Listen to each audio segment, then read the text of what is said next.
नार्वेकरांना उमेदवारी जाहीर झाल्यानंतर मातोश्री निवासस्थानी महाभारत झालं असा दावा नितेश राणे यांनी केलाय।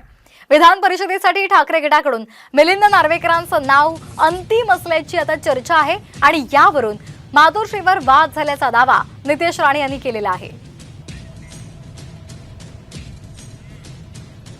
नाही, मला माझ्या त्यांना शुभेच्छा आहेत, पण अशाच शुभेच्छा मिलिंद नार्वेकरांना आदित्य ठाकरे आणि वरुण सरदेसाई देणार का हा प्रश्न जरा त्यांना कधीतरी विचारा। कारण का मी ऐकलं मिलिंद नार्वेकरचा निर्णय झाल्यानंतर मातोश्रीमध्ये काल संध्याकाळी महाभारत झालेला आहे, त्याबद्दल जरा त्या दोघांना धरा आणि थोडं त्यांना सात्वन करा। महाराष्ट्रातील सर्व बातम्यांचे विश्वासार्ह व्यासपीठ सकाळच्या सर्व सोशल मीडिया प्लॅटफॉर्मला लाईक, फॉलो आणि सबस्क्राईब करा। तसंच सर्व नोटिफिकेशनसाठी बेल आयकॉन प्रेस करायला विसरू नका।